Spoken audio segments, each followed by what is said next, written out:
Vous êtes bien sur France 3 Auvergne.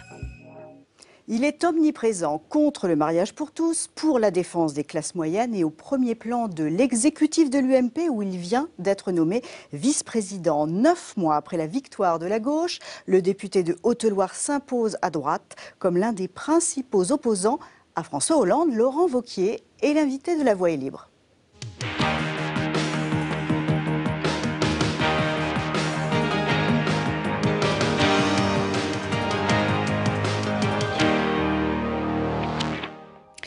Laurent Wauquiez, bonjour. Merci d'avoir accepté notre invitation. Je rappelle que vous êtes député de Haute-Loire, vous êtes le maire du Puy-en-Velay et vice-président de l'UMP depuis un mois, je crois. Pour vous interroger à mes côtés, Gérard Rivolier, bonjour. Bonjour. Journaliste à France 3, au Puy-en-Velay. Vous verrez, il a dressé votre portrait. Nous allons parler bien sûr de vos ambitions, de vos choix, de vos votes à l'Assemblée nationale. Et puis nous parlerons d'emploi, car le chômage reste la principale préoccupation de nos concitoyens. Mais d'abord, un petit mystère à éclaircir avec vous, Laurent Wauquiez, parce qu'on vous voit beaucoup sur la scène politique et médiatique. Vous avez, semble-t-il, un repère visuel qui fait fureur, votre fameuse parka rouge que vous portez partout, de Paris au Puy-en-Velay. Alors, au point de susciter l'intérêt de Nicolas Canteloup dans sa célèbre revue de presse sur Europe 1. Tendez l'oreille, c'était le 30 janvier, et il imitait Guillaume Durand. Laurent Wauquiez a déposé à lui seul 33 amendements, dit 33. Petit conseil, Laurent Wauquiez, tiens, au lieu d'emmerder le monde avec tes amendements, c'est la fin des soldes. Vire-moi franchement cette parka rouge et va t'acheter un manteau classe chez Dior ou Louis Vuitton. Vous l'avez vu, c'est toujours avec une parka rouge, oui. genre retour du Vendée Globe. Mais non, mais c'est la Haute-Loire, écoutez, c'est son département. Alors, Laurent Wauquiez, la parka rouge, c'est la Haute-Loire. Quel Quel signe de notoriété, hein. Il y a une petite voix qu'on a entendue surtout, qui est une des journalistes d'Europe 1 et qui est de Haute-Loire. Et j'étais très content de l'entendre parce qu'elle a défendu la Haute-Loire en disant c'est pas le Vendée Globe, c'est la Haute-Loire. Plus sérieusement, cette parka rouge. Ça m'amuse beaucoup parce que c'est un cadeau de ma femme. Voilà, et j'y suis attaché. Pour moi, c'est un peu comme c'est un cadeau affectif qui est un objet qui représente beaucoup pour moi. Et c'est amusant parce qu'on a l'impression qu'en France, il faut que les politiques soient tous habillés comme des croque-morts. Il faut tous qu'on ait des manteaux noirs absolument sinistres pour, je ne sais pas pourquoi, pour sans doute avoir l'air important ou sérieux. Voilà, moi j'ai mon manteau qui est le cadeau de ma femme et j'ai pas l'intention d'en changer, même si jamais ça fait sourire Monsieur Canteloup. Alors, comment sait-on quand on fait de la politique depuis quelques années déjà pour vous, même si vous n'avez que 37 ans, comment sait-on quand on passe dans la cour des grands? C'est aussi quand on passe dans ces émissions satiriques? Je vais vous dire surtout, ma principale préoccupation, c'est quand on passe dans la cour des grands de ne pas oublier d'où on vient. Moi, je viens de Haute-Loire. Et je suis un député de Haute-Loire et je suis fier de ça. Et j'espère surtout que, quel que soit mon chemin dans la République, j'oublierai jamais ces valeurs qui sont celles de mon territoire. Pour moi, c'est fondamental. Le reste, Nicolas Canteloup, ça me fait sourire, d'autant qu'on l'avait fait venir au Puy-en-Velay pour un spectacle. Alors, Brice Hortefeux, votre collègue aussi d'Auvergne, lui est déjà dans les guignols de l'info. Donc voilà, peut-être un nouveau pari. Alors, plus sérieusement, on parle effectivement beaucoup de vous dans la presse nationale. L'ambition d'un homme pressé, un hussard sûr de soi, ce sont les titres en fait les plus récents de la presse nationale à votre sujet. Alors, comment vit-on l'effet Wauquiez en Haute-Loire?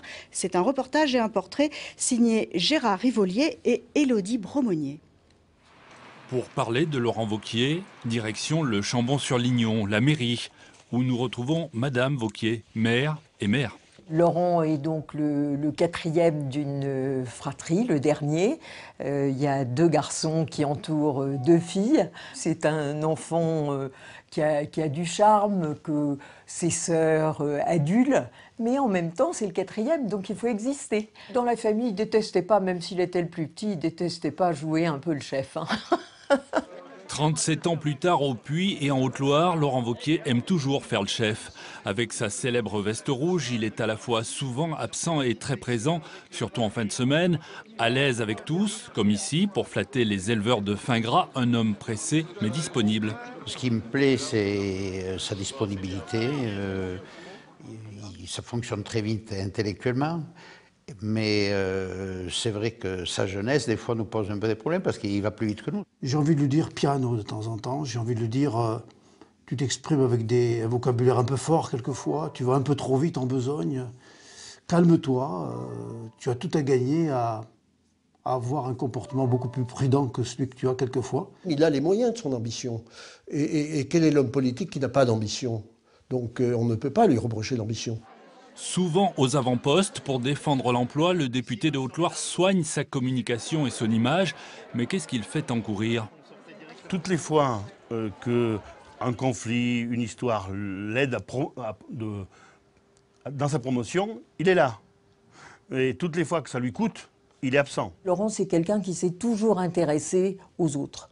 Et il me semble que c'est un élément important quand on fait de la politique, d'être capable d'entendre ce que les gens ont à vous dire. Et puis il veut faire taire tous ceux qui s'opposent à lui, et il cherche que des gens qui lui soient soumis, qui lui soient fidèles et qui ne lui résistent pas. Le profil du gendre idéal, disent ses adversaires, mais dans la réalité du quotidien, ils décrivent un homme ambitieux bien différent de l'image qu'il renvoie. Quand nous lui adressons la parole en conseil municipal, quand nous lui posons une question, il tourne systématiquement le dos, il ne nous écoute pas. Il se tourne vers les services, il a un mépris et un dédain dans sa façon de nous traiter qui est insupportable. Redouté, sans doute autant qu'admiré dans son propre camp, ses amis politiques de Haute-Loire font parfois entendre quelques nuances. Sa petite phrase sur l'assistanat cancer de la société a été diversement appréciée. Mais il faut quand même pas oublier tous ceux qui dans notre pays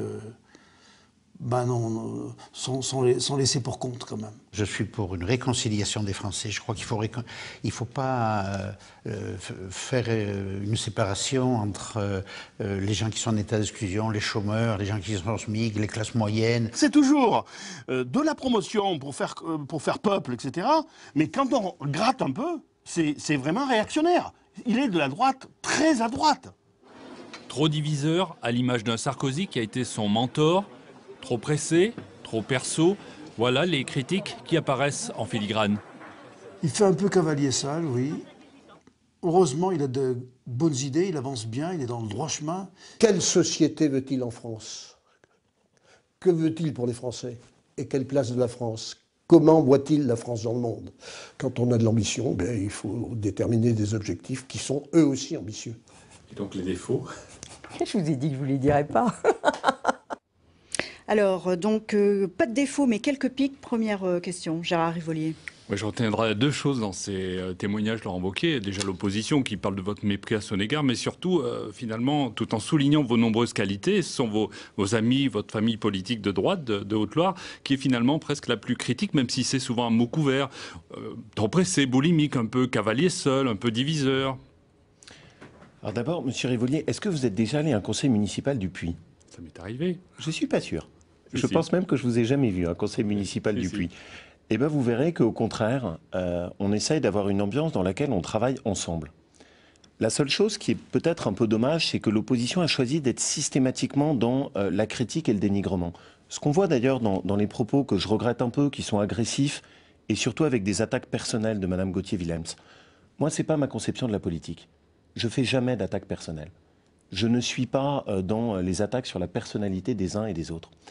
La deuxième chose, et vous l'avez très bien montré dans votre reportage, ce que j'aime, c'est le terrain.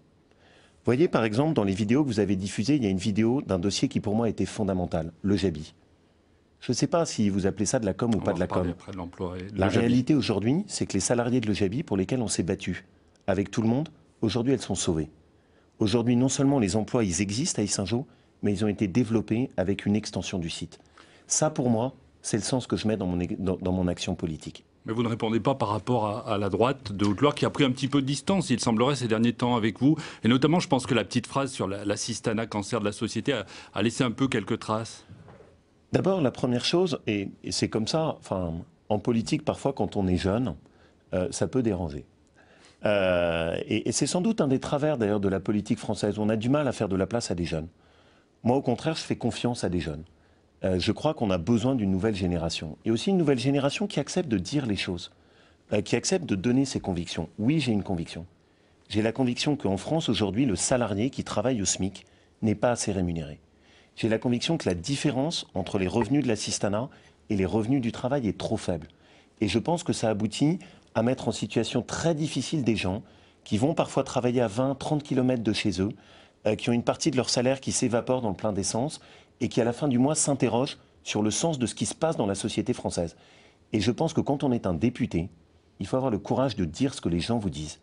Et que parfois, même si ça secoue le politiquement correct, même si ça peut remuer peut-être les pensées de certains, eh bien je crois qu'il faut avoir le courage de ses idées. Et c'est ce que j'essaye de faire.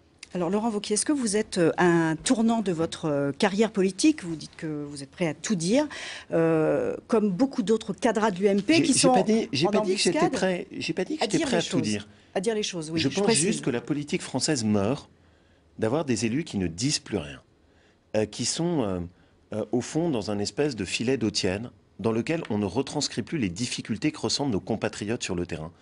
Donc oui, je considère que quand on est un maire, quand on est un élu de terrain, notre devoir, c'est de relayer ce que les gens ressentent dans leur vie quotidienne et d'essayer de faire avancer les dossiers. C'est comme ça que je conçois mon action. Pour relayer tous ces dossiers, est-ce que les gens vous disent sur le terrain, pensez-vous que désormais, il faut que vous vous présentiez à la présidence de l'UMP si François Fillon, bien sûr, ne se présente pas? Est-ce que c'est votre tour? Vous savez, j'ai très mal vécu ce qui s'est passé à l'UMP. C'était la pire image pour moi de la politique. On l'a vu dans votre reportage, moi ce que j'aime c'est le terrain, c'est l'action, c'est faire avancer les choses. Là, l'image de la politique, elle était apocalyptique. C'était juste les rapports de force, c'était les combats d'ego. Et donc je n'ai aucune intention de renouer avec ça. Et ce que je considère, c'est qu'il faut tous que l'on s'impose une petite cure de désintoxication. Donc on ne va pas commencer tout de suite à repartir en disant « tiens, moi je serai candidat à tel ou tel poste ». On fait notre travail, on essaye de contrebalancer ce que fait le gouvernement quand c'est mauvais, on dit quand c'est positif et on le soutient, mais on arrête d'être obnubilé par nos petites carrières personnelles. Alors pourtant, dans le journal du dimanche, je passe la parole ensuite à Jarre Evolier, on voit bien que, alors le titre Laurent Wauquiez se tient prêt, vous vous dites j'ai souffert de cette période de crise interne, mais il n'y a pas que les journalistes. Il y a aussi Marie-Agnès Petit, qui est une de vos amies, parce qu'il n'y a pas que les amis de Nicolas Sarkozy, il y a aussi les amis de Laurent Wauquiez. Donc elle est élue MP de Haute-Loire. Et elle dit bien dans l'hebdomadaire Renouveau, on va le voir, en toute logique, si François Fillon n'y va pas, Laurent Wauquiez peut y aller. Donc, alors, pas que les journalistes qui le disent. Pourquoi vous ne le dites pas d'ailleurs? Marie-Agnès, vous savez, fait partie de ces élus jeunes générations, nouvelle génération, avec lesquels je veux travailler. Et qui sont cette équipe avec laquelle on essaie de constituer au fond une relève des élus de la Haute-Loire et qui a besoin de prendre des nouvelles responsabilités. Alors Marie-Agnès est très gentille quand elle dit ça. Mais je pense vraiment que, voilà, pour l'instant, c'est pas la question. On a donné une image pitoyable de la politique. J'ai d'ailleurs dit à quel point j'avais souffert de ça. Je ne veux pas retomber là-dedans. Et vous avez souligné parfois ce qui était un de mes travers, trop pressé. Il faut savoir prendre du temps. Et il y a un autre article que vous auriez pu citer, qui était un article du Point, et qui au contraire montrait que, voilà, sans doute, maintenant j'étais dans une phase où j'avais envie de pouvoir prendre du temps. Donc si on vous a compris, on ne fait pas voter les militants en septembre parce qu'on risque de relancer la guerre des égos? Monsieur Evolier, il faut vraiment que vous veniez au conseil municipal et avec moi pour mieux me comprendre. Pas le conseil municipal. Non, c'est pas ce que j'ai dit. C'est pas ce que j'ai dit pour une raison simple, c'est que je crois que les militants doivent voter. Et qu'on a donné une mauvaise image de notre parti, on en a tous souffert. La seule façon de laver ce qui s'est passé, c'est de faire une élection sereine, sur le fond, sur les idées, sans s'écharper. Mais un parti ne peut pas donner l'impression qu'il est incapable d'organiser une élection transparente. Ce serait catastrophique. Le PS avait connu ça, avec une très mauvaise élection interne, avec également de la triche et des irrégularités. Ils ont fait ensuite une nouvelle élection, et ça leur a permis de sortir par le haut. Moi, c'est ce à quoi j'aspire simplement. Donc on revote en septembre et Laurent Wauquiez candidat? On revote en septembre, et pour l'instant, chacun se concentre sur humblement son travail d'opposition. Voilà. On ne le saura pas tout de suite. On ne le saura pas tout de suite. Alors on va retourner à l'Assemblée nationale avec l'un des votes les plus importants des parlementaires. Je veux parler bien sûr du mariage pour tous qui a été adopté après 15 jours intenses de débat, adopté malgré les 5000 amendements de la droite, dont 33 signés Laurent Wauquiez. Vous avez notamment défendu dans l'hémicycle la tenue d'un référendum, ce qui a provoqué une réponse très vive de Christiane Taubira. Souvenez-vous. Et je dis que oui, il reste hypocrite de faire semblant de ne pas voir ces familles homoparentales et ces milliers d'enfants qui sont exposés au regard social réprobateur Vous nous parlez des effets psychologiques sur les enfants, mais les effets psychologiques, ils sont d'abord sur le regard social, ils sont d'abord sur la discrimination, ils sont d'abord sur le rejet, ils sont d'abord sur le refus d'une citoyenneté. Alors oui, nous le refusons. Pardon, monsieur le ministre. Sur l'intime, monsieur le ministre, nous faisons le devoir de réfréner nos élans, de réfréner nos sympathies, de réfréner nos aversions, parce que nous statuons en droit. Et il s'agit ici de droit et de liberté. Alors, Laurent Wauquiez, on le voit, hein, le débat était très vif. Comment on vit un tel épisode? D'abord, j'ai trouvé que la ministre était très agressive. J'ai trouvé que sur un sujet qui était au fond un sujet dans lequel les convictions de chacun très profondément sont en jeu, elle aurait pu s'exprimer avec plus de respect. Là, ça suait quasiment la haine. Bon, on le voit d'ailleurs avec ce visage fermé, très dur. C'est pas bien. Sur une question qui est avec la conception de la famille, la place des enfants, elle pouvait respecter un peu plus les conceptions des uns et des autres. La deuxième chose, et je le maintiens, c'est que moi je suis très interrogatif sur le modèle de société qu'on est en train de construire. La possibilité de louer le ventre d'une femme pour faire un enfant, de la rémunérer pour ça, ensuite de lui enlever cet enfant, ce que propose la ministre, avec sa circulaire sur la gestation pour autrui, ça me choque profondément. Et je pense que ce n'est pas une bonne conception de la société. Je voudrais ajouter une deuxième chose. Est-ce que c'est la priorité? Dans le même temps, et on va en parler, je suppose, les emplois sont en train d'être détruits. Dans le même temps, on a une situation où on voit qu'il y a des difficultés d'insécurité. Madame Taubira, c'est aussi la garde des Sceaux. C'est celle qui est en charge de la politique pénale.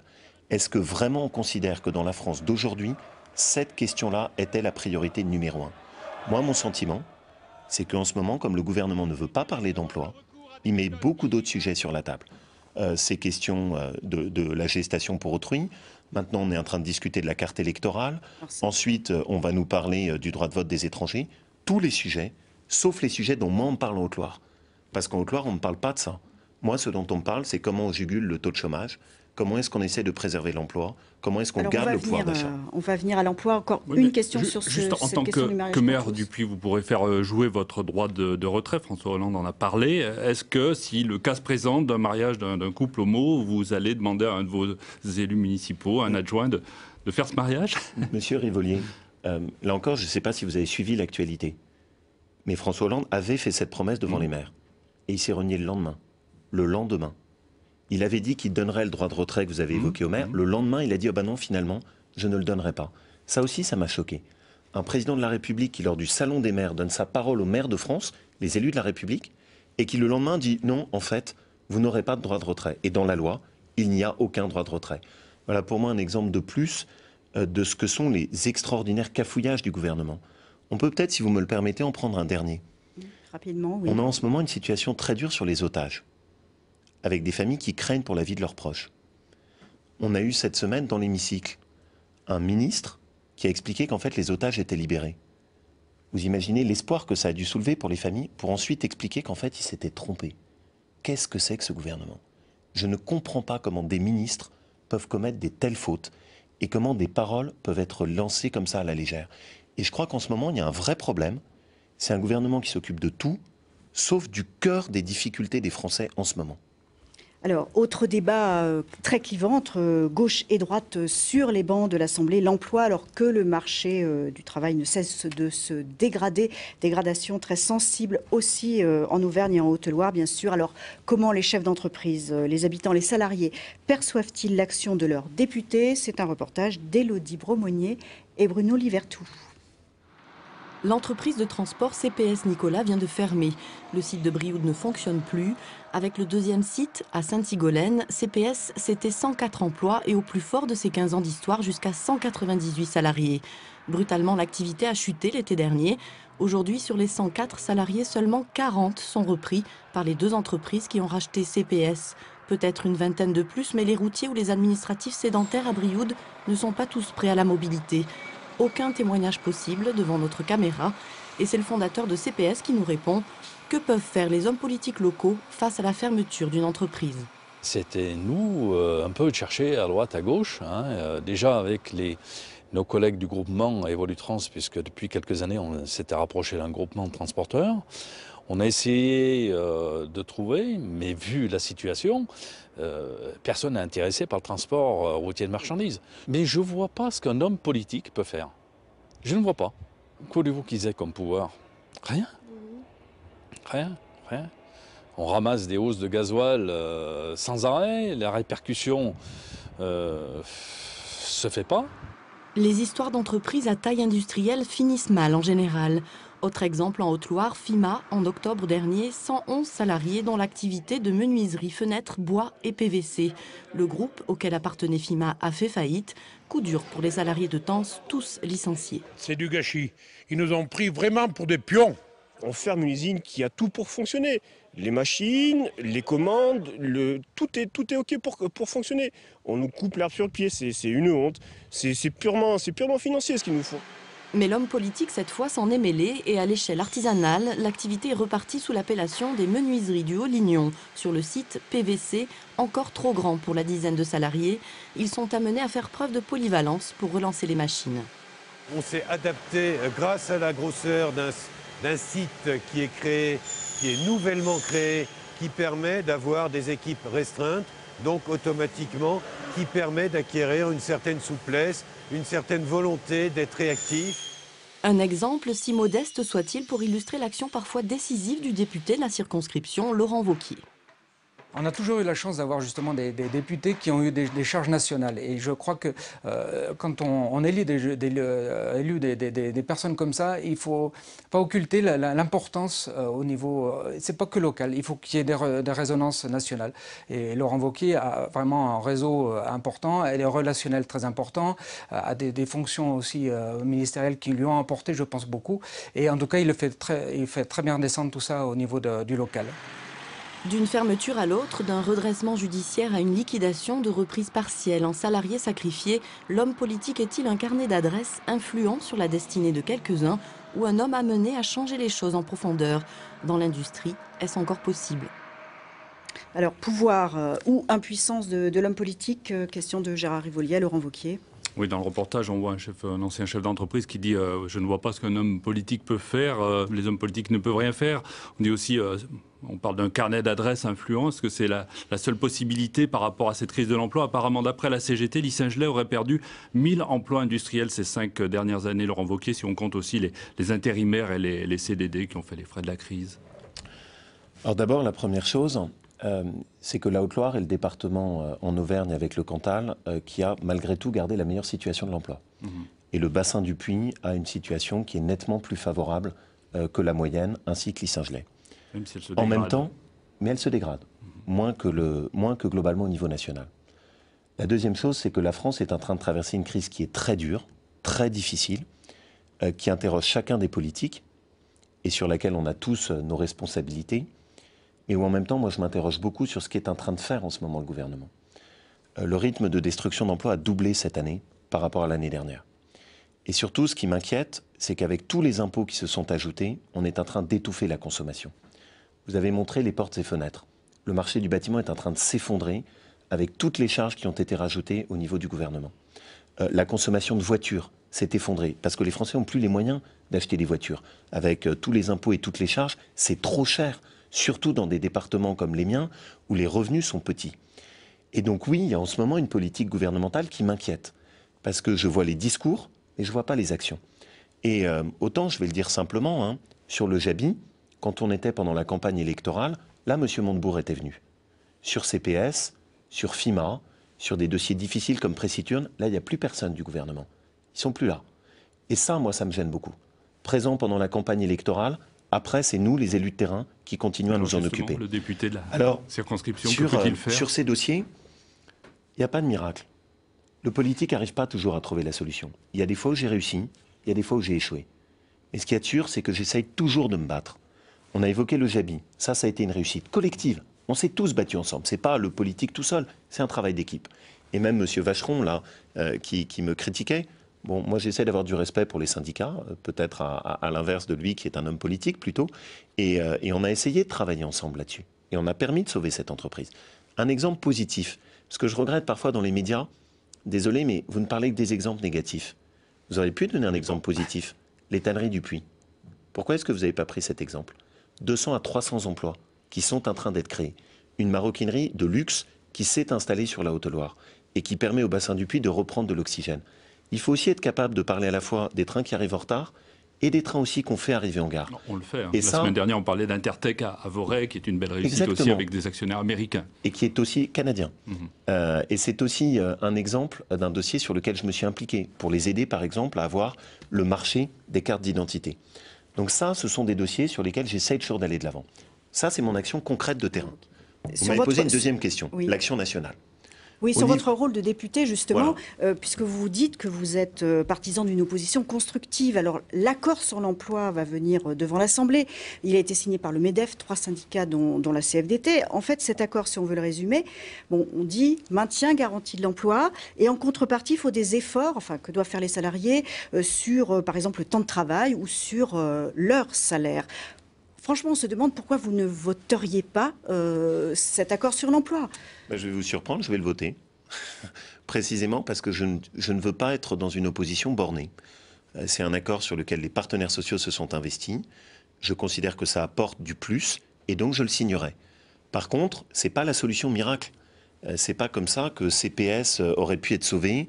C'est pas comme ça, je le crains, qu'une entreprise comme Precision, qui a des grandes difficultés, pourra être sauvée. C'est autrement qu'il faudra se battre. Donc c'est un plus, et donc du coup, je ne veux pas être dans l'opposition stupide, mais ce ne sera pas la solution miracle. Je vais aller jusqu'au bout de mes convictions. Vous l'avez évoqué au début de votre journal, quitte parfois à déranger le petit milieu politiquement correct, je préfère dire ce que je pense. Je crois qu'il faut un protectionnisme européen. Je crois que ça suffit de laisser rentrer les produits chinois, indiens, étrangers chez nous, n'importe comment. Je vais prendre 2 exemples. Sur ma ville, je voulais installer des panneaux photovoltaïques. Et je me suis retrouvé, alors que c'est subventionné par l'argent du contribuable, avec des panneaux photovoltaïques qui allaient être chinois. J'ai refusé. On a retoqué ce marché. Et on a fait en sorte que ce soit une entreprise de chez nous qui puisse mettre en place ces panneaux avec du matériel européen. Il faut beaucoup plus que notre argent serve à défendre nos emplois. Je vais prendre un deuxième exemple. On a sur mon département les sacs plastiques, notamment dans l'Issingelet. Ces sacs plastiques sont contrôlés dans tous les sens, et tant mieux, pour avoir des sacs plastiques respectueux de l'environnement. Mais dans le même temps, on laisse rentrer dans les ports qui sont les ports hollandais, les produits chinois par container entier sans le moindre contrôle. Ça, c'est pas possible. L'Europe doit mieux se défendre, mieux se protéger et faire un protectionnisme européen. Alors peut-être que derrière, il y aura des bons esprits qui expliqueront que ça gêne, que c'est pas une bonne idée. Eh ben, j'assume. Et ça fait partie de mes batailles politiques d'essayer de promouvoir cette nouvelle approche avec une Europe qui se protège mieux. Alors, voter cet accord pour l'emploi, c'est une position de Laurent Wauquiez ou une position du groupe UMP? Vous savez, peut-être, mais vous le savez, en Haute-Loire, on a du caractère. Et on a un esprit un peu indépendant. Donc moi, personne ne me dicte mes positions ou mon opinion. Les seuls auxquels je rendais compte, c'est mes habitants de Haute-Loire. Et donc cette position-là, c'est celle que je pense être bonne pour mon département et mes compatriotes. Ça veut dire que François Hollande, il devient social-libéral? Ça veut dire en tout cas, et ça c'est une vraie question, qu'effectivement il y a beaucoup de trahison par rapport aux promesses qui ont été tenues. Je voudrais prendre un seul exemple. Souvenez-vous, François Hollande et Jean-Marc Ayrault avaient dit les augmentations d'impôts, 90% des augmentations d'impôts ne seront payées que par 10% des plus riches. Ce week-end, le week-end dernier, j'ai encore eu un échange avec des retraités de chez moi qui ont vu leurs augmentations d'impôts. Des discussions avec des salariés de Gauthier, une entreprise de Haute-Loire, qui ont perdu l'argent des heures supplémentaires. Je ne sais pas si ces gens-là font partie de ceux que M. Hollande considère comme étant les plus privilégiés. C'est des personnes qui gagnent à peine 1 000 € par mois. Et eux, ils sont en train de prendre de plein fouet les augmentations d'impôts. Si c'est ça ce que vous appelez le social-libéralisme, je crois que c'est une très mauvaise piste pour notre pays. Alors, c'est la fin de cette première partie de La Voix est libre. On va se retrouver, bien sûr, avec Laurent Wauquiez, avec Gérard Rivolier, juste après le flash de midi. On parlera à nouveau de François Hollande, puisqu'il est venu à Clermont-Ferrand cette semaine pour parler du numérique. On parlera, bien sûr, de la baisse des dotations pour les collectivités locales, bien sûr des municipales. On posera la question juste après le flash pour savoir si Laurent Wauquiez sera candidat à sa propre succession, et de cette question qui intéresse beaucoup les citoyens également, c'est-à-dire le cumul des mandats. À tout de suite.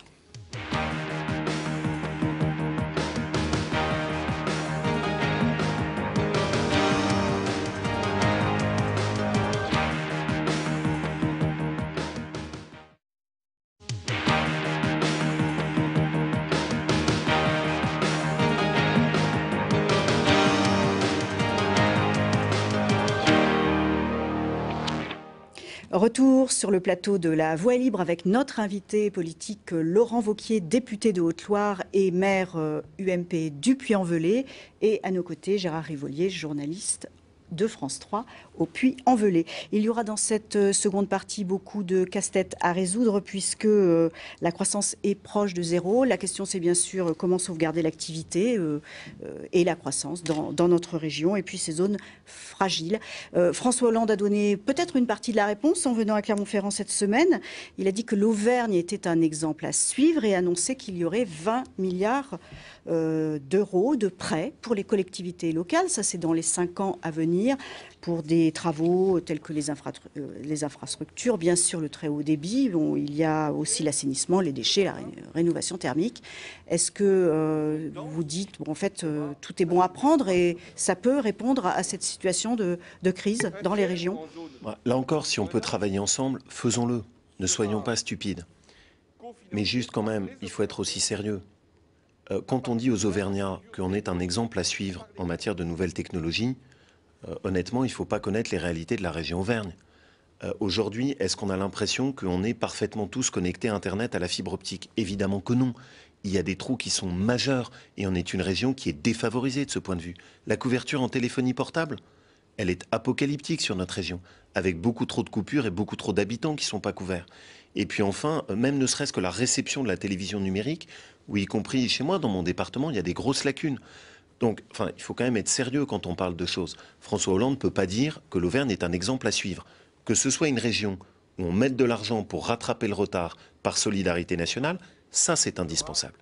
Et je vais vous donner un exemple qui là est du travail concret de nous ce qu'on fait sur notre agglomération. Les opérateurs nous ont dit, on est d'accord pour mettre de la fibre optique, mais on va la mettre uniquement sur votre ville du Puy-en-Velay. Et nous on a refusé. On a dit, il faut que ce soit fait sur tout le monde, toutes les communes, y compris les petites communes. Parce que si on est solidaire sur notre territoire, si on travaille en équipe, ce que moi j'aime faire, eh bien alors on fait aussi bien la ville chef-lieu que les communes plus rurales qui sont sur la communauté d'agglomération. Et maintenant, moi ce que j'attends, c'est que ce travail soit poursuivi sur toutes les communes de mon département. Et là, il faut que la région s'investisse et qu'on ait vraiment un plan d'action. Et pas juste de l'affichage, où on sait très bien qu'ensuite, après, une fois que la visite du président est repartie, les habitants y restent avec la réalité d'une connexion Internet qui est lamentable. Même si l'État dit on va aider à 50% dans les zones fragiles, notamment pour le très haut débit. Vous avez très bien mentionné les choses. Vous avez dit c'est un prêt. Mais en Auvergne, ce n'est pas de prêt dont on a besoin. Ce dont on a besoin, c'est d'aide, de la vraie aide financière. On n'a pas besoin d'un prêt, on est capable d'aller voir le Crédit Agricole ou telle banque. Mon problème à moi, c'est pas d'avoir un prêt, c'est d'avoir des vraies aides. Et là où je suis très critique, c'est que le sentiment que j'ai un peu en ce moment, c'est que le gouvernement s'occupe beaucoup des grosses villes, il s'occupe beaucoup des quartiers en difficulté et il délaisse la ruralité. Il est en train de l'oublier. Et on le voit bien avec le projet qui est porté par Manuel Valls, qui est un projet qui est fait pour les quartiers des plus grosses villes, mais qui oublie la ruralité. Moi, je suis fier de la ruralité. Ça fait partie des messages que je porte à l'Assemblée nationale. La fierté d'une ruralité vivante. C'est ça que j'aime dans mon territoire d'Auvergne. Alors, Gérard Rivolier, question. Alors, toujours à propos des dotations de l'État, en Haute-Loire, vous le savez, le président du Conseil général, Gérard Roche, se bat depuis longtemps. Il se battait sous le gouvernement Sarkozy, maintenant il continue sous le gouvernement Hollande, sur l'histoire des aides sociales transférées. Donc, il y a le RSA, il y a l'allocation personnes âgées, l'APA, et l'allocation handicapée. Alors, qu'est-ce qu'il faut faire? Est-ce qu'il faut réduire les aides ou comment résoudre cette question qui dure?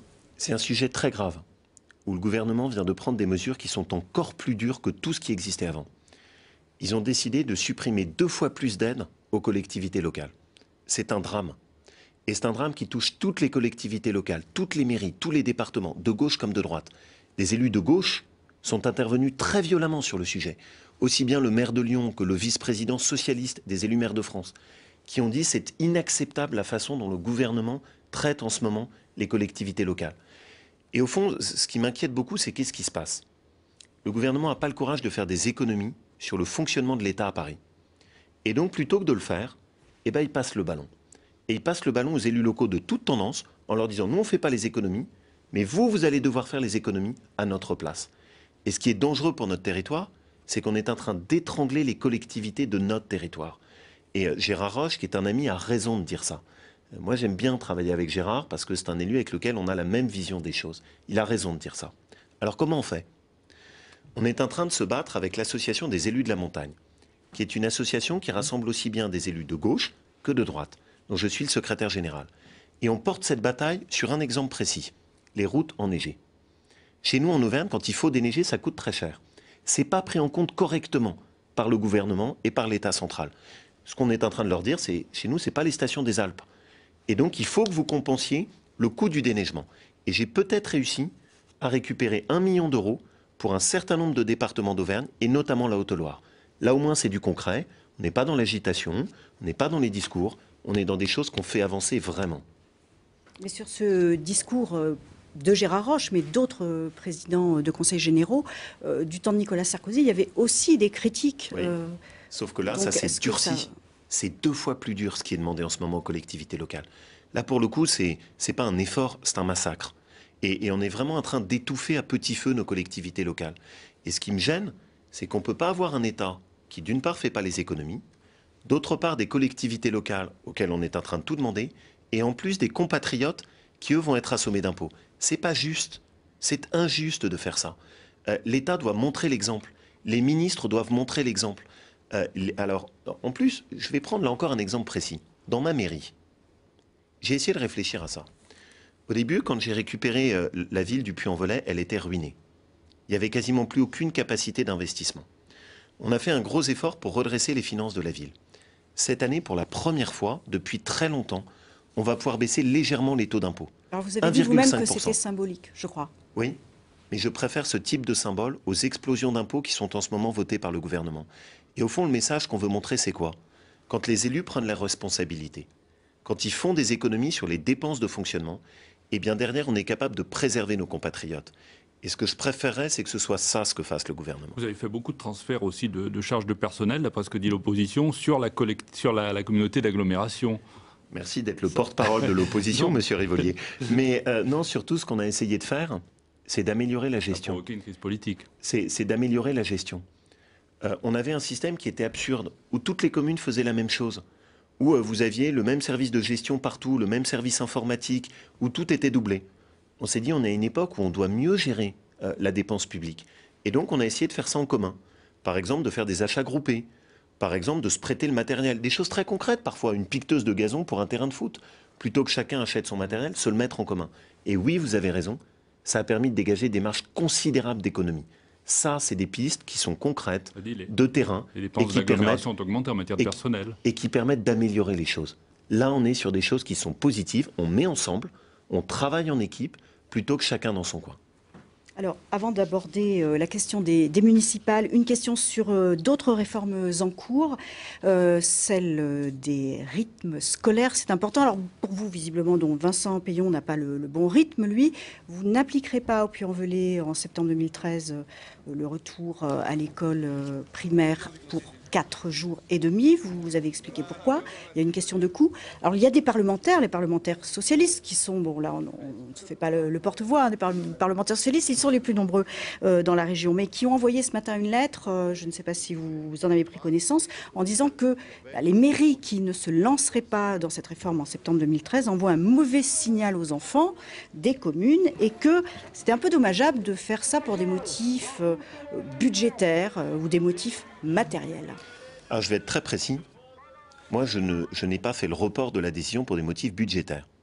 La première chose, et j'engage les parlementaires socialistes à ça, c'est que j'ai essayé d'écouter les professeurs. Et les professeurs qu'on a réunis m'ont dit à quasiment 9 professeurs sur 10, ça va trop vite, c'est fait n'importe comment, c'est du pur affichage, et on n'a pas été concerté, ça ne permettra pas de le faire correctement pour les enfants. Ensuite, j'ai écouté les associations, parce que moi, je crois aux associations, je crois aux bénévoles.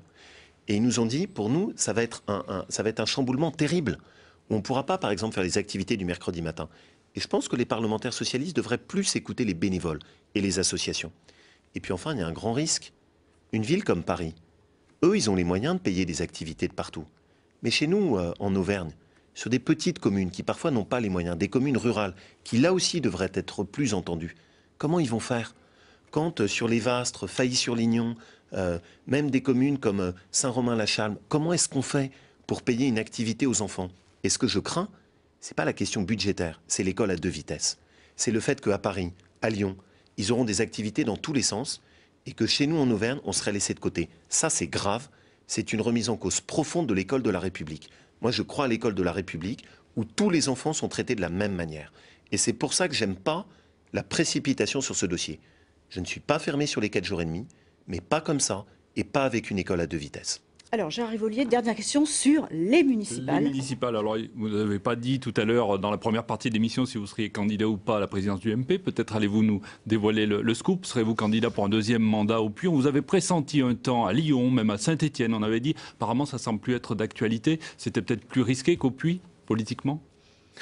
Monsieur Rivolier, vous êtes chaud de façon étonnante de poser les questions. Posez des questions, c'est tout. C'est vrai que des gens m'avaient sollicité pour aller à Lyon ou Saint-Étienne. Mais je ne suis pas un mercenaire. Moi, je suis de Haute-Loire. Ma famille, elle habite au Puy. Mes enfants, ils sont élevés au Puy. J'adore ma ville. Et donc, j'ai pas l'intention de trahir ce qui est mon territoire. J'aime ma ville. C'est une ville qui est pas facile hein, pour un politique. Peut-être que vous le savez, mais la ville vote plutôt à gauche aux élections nationales. Aux dernières présidentielles, vous voulez dire? Bah oui, aux avant-dernières présidentielles aussi.